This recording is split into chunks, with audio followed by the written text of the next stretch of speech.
revista é sobre um tema que ao final já vais perceber e vamos falar sobre ele.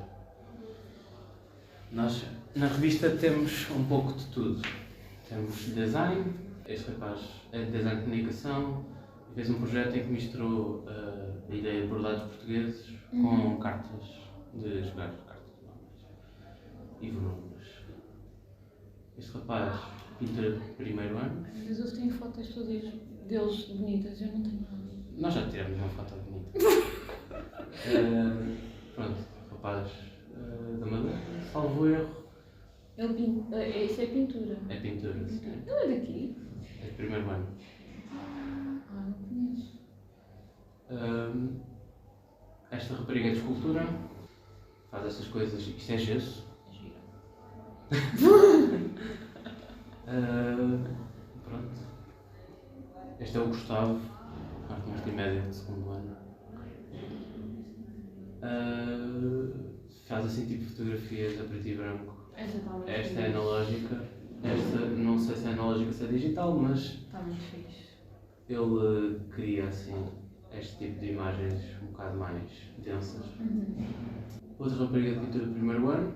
Esta rapariga, salvo erro, é da Rússia, um bocado assim do género. Pronto, é nova. Ana Raquel, arte multimédia, faz ilustração. Nunca viste esta rapariga? É da rapariga?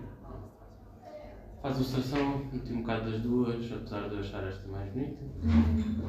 Inês Andrade é uma rapariga de design de comunicação e escreveu só um artigo sobre inteligência artificial.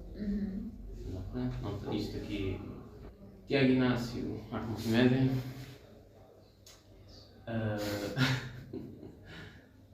Não conhece Inês? Não te esqueças que eu estou aqui há 4 anos. Tiago Inácio, arte multimédia, o que ele faz é, ele tira fotografias da Polaroid ou do Instax. E ele tem uma técnica engraçada que é, ele mete a câmera atrás de uns binóculos. E tira fotografias a partir daí. Filipe Inês, escultura. Esta é a Ana Luísa, design de comunicação. Faz estas coisas assim, tipo calendários japoneses, porque tem muito fã de anime. É bonito, não é mentira. Não, é claro que sim. Esta rapariga de escultura, ou de cerâmica, que fez também um género de um azulejo dentro de uma lata, percebes? Sim. E pronto, o que é que achas até agora do... O que é que achas até agora de... Não sei. disto? Então, é assim. Queres que eu seja bem honesta? Quero. Então, eu acho que falta variedade. Ou seja, por exemplo, sinto que falta um bocadinho de dar espaço a algo mais conceptual. Conceptual, mas que, por exemplo, sinto que falta aí instalação, por exemplo. Ou falta fotografia um bocadinho mais madura, pintura mais madura. O que é que queres dizer com fotografia mais madura? Madura, Pode ser honesto. não é que os exemplos que estão aí são bons para a fotografia, mas agora também era fixe ter algo mais... vou dizer um nome, mas que não se aplica aí, tipo um José Luís Neto. Parecido. Sim, percebo o que queres dizer. E na instalação também. Algo mais experimental ou conceptual? Mais conceptual. Porque eu acho que o leque que tens aí é bom para essa área também, mas acho que também, como a faculdade também tem outros nomes que se destacam muito na outra área, acho que era bom seres muito criterioso no tipo de nomes que escolhes. Porque às vezes pode-se cair na tendência de ir buscar nomes mais novos, que se calhar, quando há outros nomes mais novos que era bom dar a ver. Percebe? Estás a engolir isto assim? O que é que tem? Mas o que é que tu achas disto? Já vamos falar sobre isso. Mas pronto, vamos passar para ti. Fala-me um bocado do teu projeto. Como é que se chama e qual é que foi o ponto de partida? Assim, o meu projeto não tem propriamente um nome, já teve,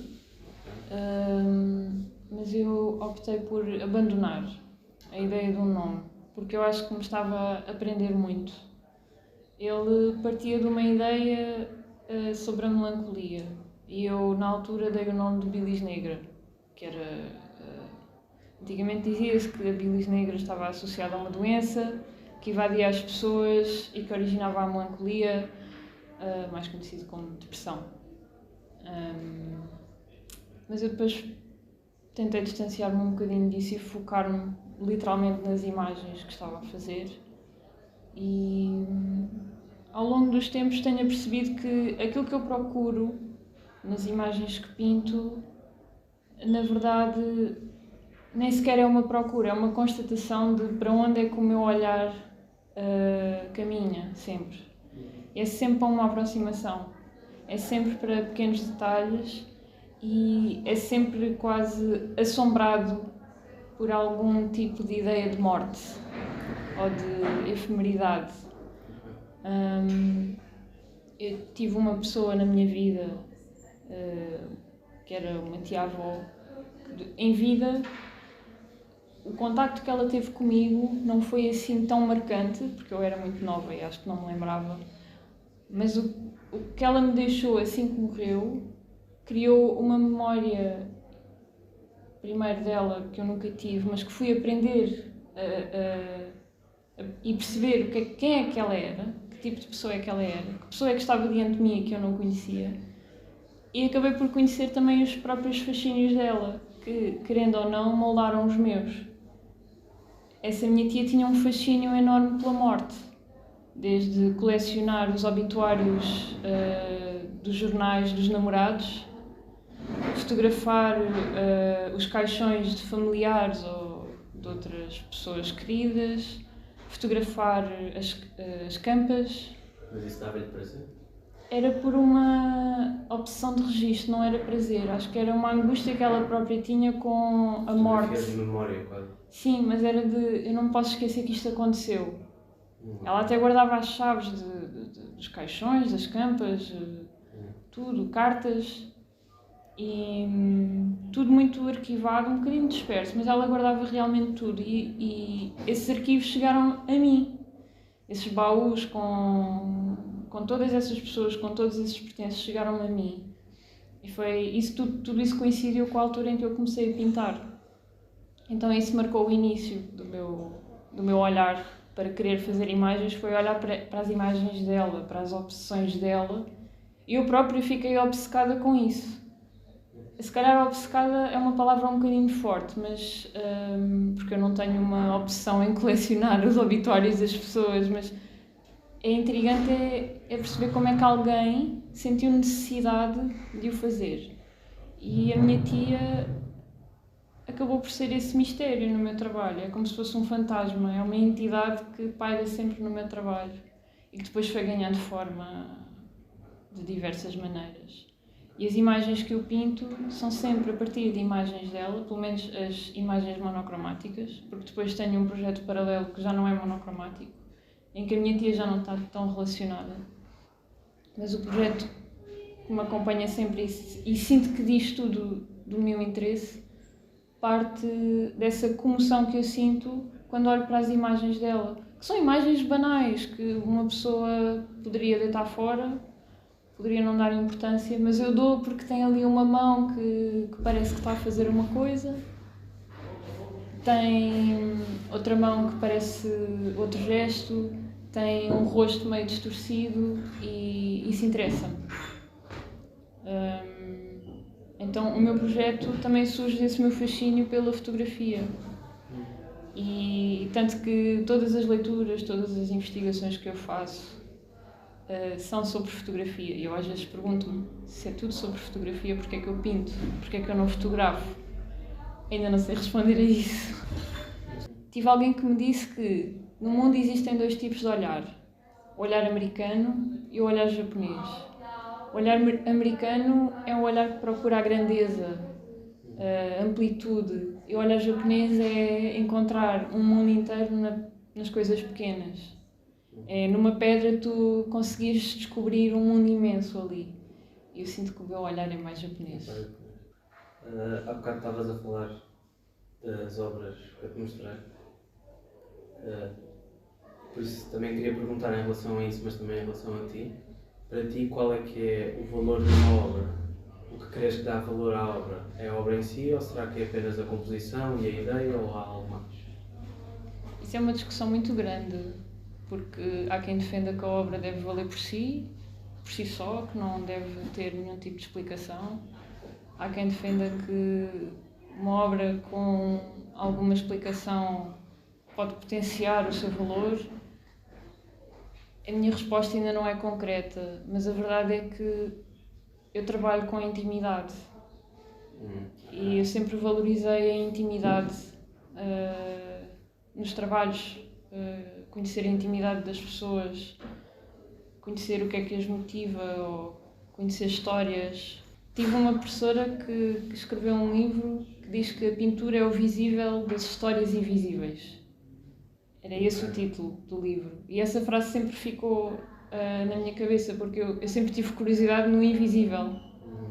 Porque o visível potenciava-me esse invisível. E eu sempre gostei dessa ambiguidade.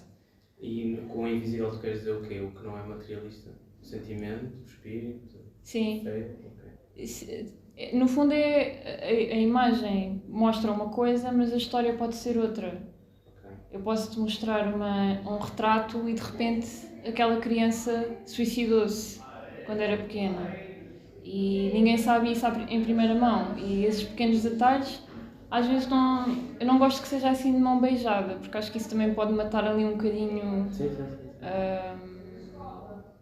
a percepção da obra e tudo mais. Acho que deve haver esse silêncio e esse tempo de espera quando vemos uma obra. Mas quando se sabe, quando se percebe o fundo das coisas, é quando de repente vemos, há muitas questões por levantar, porque a obra de arte não deve dar respostas, acho eu. Ou se der, não é de forma muito evidente. Eu gosto quando a obra de arte me faz questionar ainda mais. Porquê que isto é assim? Ou se te abrir um mundo, que seja um mundo muito teu também. E se calhar é isso que estavas a dizer há bocado com as obras que eu te mostrei. Se calhar não te questionam muito, te entregam um bocado de bandeja. Creio que sim. Um bocado isso. Creio que sim. Mas acho que depende muito isto é tudo muito subjetivo. Claro. Eu sou uma pessoa tendencialmente mais introspectiva, mais melancólica. Perco-me muito nas ideias, vou facilmente lá para cima, para o mundo da lua, e há muito pouca coisa que me prenda aqui ao chão. Mas isso é por distração minha. Assim, esta revista, como viste ali no artigo, vai estar um bocado centralizada num tema um bocado longe do conceptual, ou não, que é a inteligência artificial no mundo artístico, que é algo que tem vindo a crescer nos últimos tempos. É algo que estás familiarizado? Sim, mas na fotografia, confesso, de pessoas que concorrem a concurso ou fazem exposições e as imagens que mostram são geradas por inteligência artificial, ou pessoas que tentam enganar concursos geram imagens de inteligência artificial. Sim, hoje em dia a inteligência artificial está muito desenvolvida. Consegues criar texto, ChatGPT, sim. Isso, não é?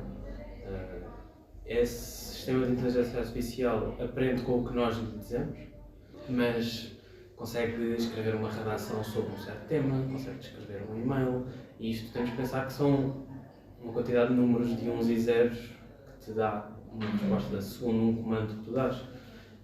Isso que estavas a falar de imagem, há sistemas que criam imagem, há sistemas que criam vozes. Por exemplo, já deves ter visto o pessoal a pegar em samples do Donald Trump e a fazer uma entrevista de coisas que ele nunca disse, por exemplo. Há até de vídeo, há mil e uma coisas.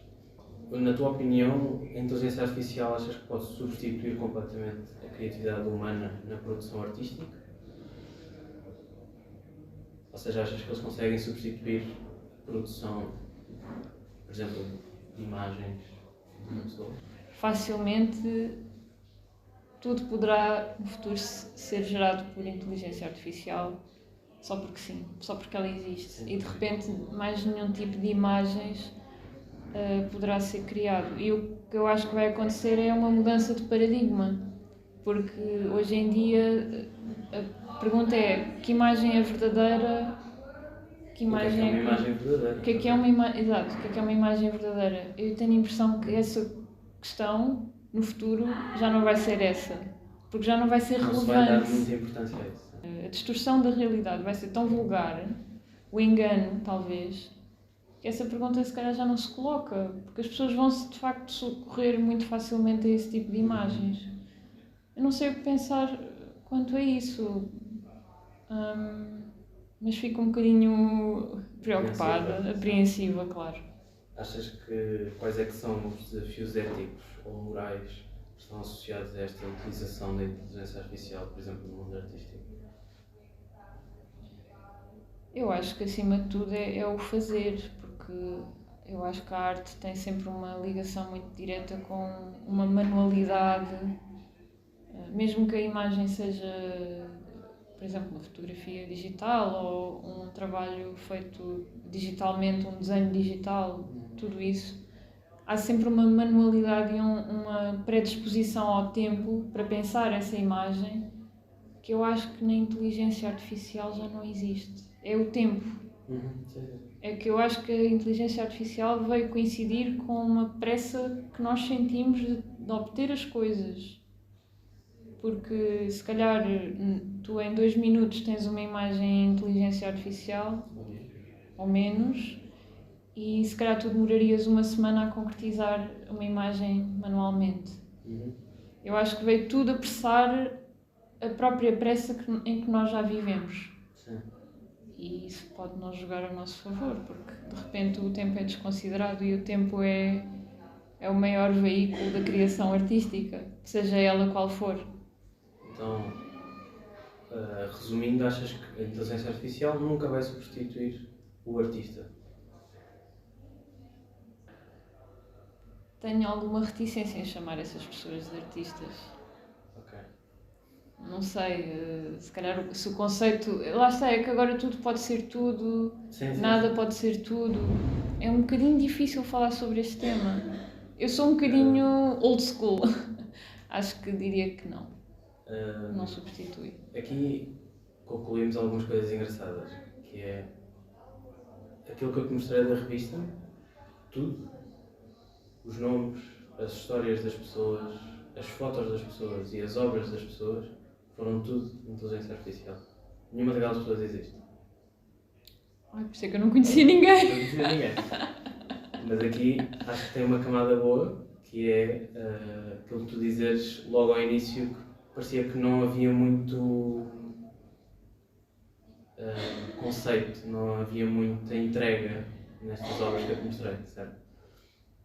E aí, se calhar, tu demonstras uma coisa interessante que é o ser Estou parva. É, não é? Fui enganada. O ser humano tem esta coisa do tempo, de dedicar-se, de mudar o rumo e a coisa vai para outro lado completamente diferente. E evolui, vai evoluindo as tuas pinturas, as tuas fotografias, percebes o que eu quero dizer? Sim. Portanto, acho que se calhar desde logo do início, quando eu te mostrei e tu ficaste logo, parece que falta qualquer coisa aqui, se calhar é isso que estavas a querer dizer. E por isso achei interessante logo esse teu comentário ao início. Sim, falta um gesto para mim, de facto humano. Exato. Para mim não foi de todo mau. Para mim até foi bom tu teres dito isso, porque demonstraste que tu não percebeste que era inteligência artificial, mas notaste que não estava... Tudo lá. Não era bem arte, era uma imagem. Sim. Um bocado uma imagem stock. Que engraçado, agora estou mesmo parva com mas isto. Mas tudo o que eu te mostrei, todas as pessoas, todas as imagens, todas as descrições delas, não deves ter lido, mas muitas delas estavam lá nas descrições, foram tudo 100% criado com inteligência artificial, tudo. A maioria das pessoas eu peguei em fotos já existentes e dei-lhe uma abordagem diferente com a inteligência artificial, porque aquilo segue os meus comandos. E muitas delas até tu conheces e são-te próximas. Por exemplo, primeiro todos os nomes são sigla para a inteligência artificial. As fotos das pessoas são inteligência artificial, a pintura obviamente não é real, Eu até te disse, pá, eu não tenho fotografias assim tão bonitas. O engraçado é que, enquanto sistema, ele não funciona assim tão bem, porque ele, por exemplo, perde-se muito com mãos, ou com letras, ou com números. Por isso é que o calendário é um calendário chinês e não é um calendário... Porque tu também não sabes. Então essa rapariga também não existe? Nenhuma delas existe. Nada nesta revista existe. Nada foi escrito por mim, nada foi fotografado por mim, nada foi... Nada. Até o artigo foi escrito por inteligência artificial. Estou parva. Esta rapariga é baseada em ti. E tu não te apercebeste disso? Não! Esta medida é uma foto que eu tirei tua, que tirei das tuas redes sociais, e pedi à inteligência artificial. Já sei qual é! É aquela em que eu estou a rir com umas... Com uma flor à frente e tal. Meu Deus! Ai meu Deus, aquilo isto é impressionante. Pronto, acho que aqui o interessante é perceber aquilo que tu estavas a dizer um bocado da alma da obra, certo? Sim. Isto aqui estava um bocado a seco, precisava de maturidade, de crescimento, e acho que a conclusão que se tira disto é que se calhar a inteligência artificial nunca vai substituir um artista, porque o artista tem aquela consciência, aquele desenvolvimento sobre as obras que estavas a falar. Sim. Será? Não? Sim, tem um... A partir do momento em que a inteligência artificial, em que o ser humano tem coração e a inteligência artificial não, eu acho que isso já diz tudo. Se calhar o lado materialista, não materialista que estavas a falar, é o importante aqui, certo? Porque aqui isto é puramente materialista. Eu dei-lhe um conceito de lata, um conceito de azulejo, misturo os conceitos e ele dá-me esta imagem. É puramente materialista. Uma lata, um azulejo, mistura o conceito é como e se faz fosse isto. uma equação, 1 mais 1 é igual a Exato. 2. Aquilo que tu estavas a falar tem muitas camadas, que é a empatia, é fascinado por morte, chegou-te a ti. Tem relações afetivas, tem... Lá está, esse Exato. lado, tem esse lugar que é o coração, a nível do afeto, da forma como nós nos relacionamos com o mundo, que não cabe numa equação. Não há equação, não há numerologia nenhuma que traduza isso. Sim. Não há uma equação do amor, do sentimento. Pronto. Este era o trabalho, por isso é que eu tinha dito que isto ia dar assim um grande turn. Estou completamente surpreendida. Eu estava com medo quando tu visse esta rapariga que dissesses que era parecida contigo, assim, mas ainda bem que